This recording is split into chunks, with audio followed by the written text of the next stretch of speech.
So, in this video, is ipapakita ko kung paano gumawa ng own app referred to mag-quiz ka. Dito sa activity 4, yun yung gagawin and meron siyang tatlong categories with 10 questions. So, bawat category is meron siyang 10 questions. And yung ginamit kong app, software is itong Visual Studio. And andito na rin, install ko na rin dito yung Flutter. So, bali may nagawa na ako and code, ipapa-explain ko na lang kung paano ko siya ginawa and nakuha. Open folder. Activity 4.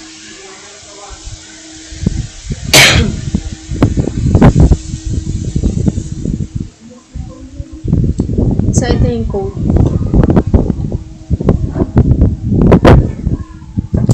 Sa run app, naka-names siya sa mag-quiz app. So, lalabas doon is mag-quiz app. Stateless widget. So, widget build context.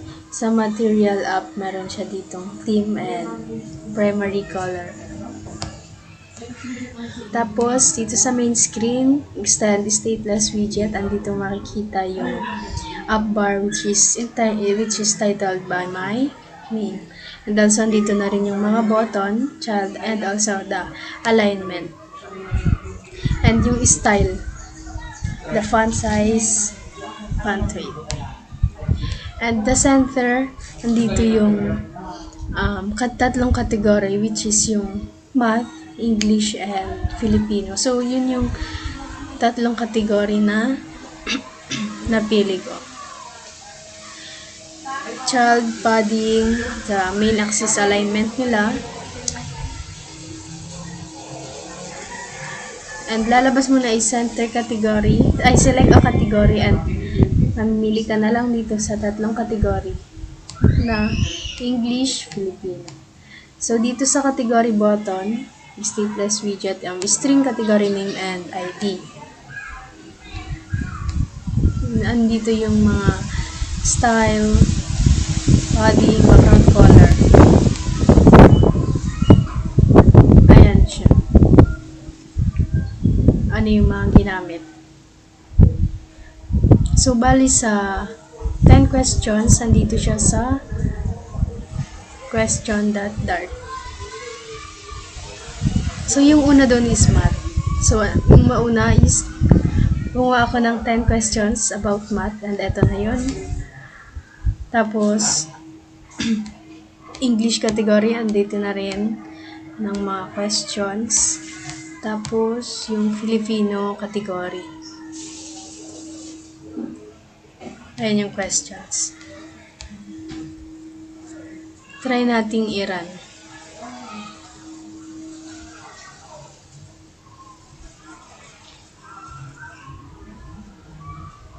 Sa pag-run is medyo matagal siya, so kailangan nating maghintay and mas mabilis siya kapag malakas yung internet.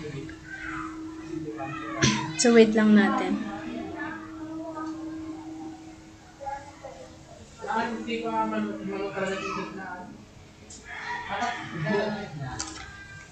ba 75 to 79 pero ano nga doon? Sa na yun. Halika na ito, balindawagan na ako. Isilip ko na yung sakit. Bayaran mo.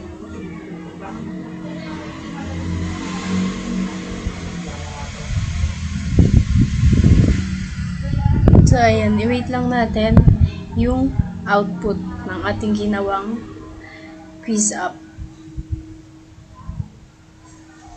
Reloading pa siya.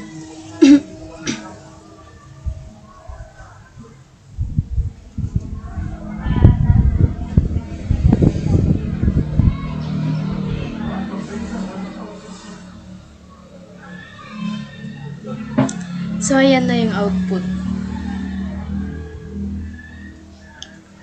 So, yung mag-quiz ka, and ito yung select a category. So, andito yung tatlong category natin, which is yung Math, English, Filipino. Tatlong button. Try natin sa Math. Kung gumagana lahat ng button, try natin. Tanggal, true natin. Try natin i-true lahat.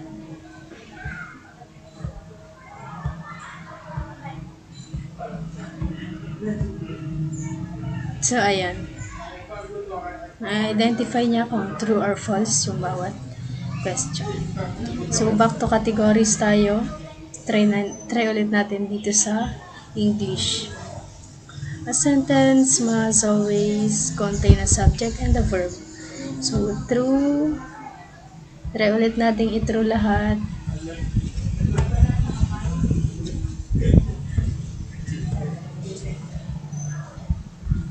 We scored 9/10. And lastly, the Filipino category.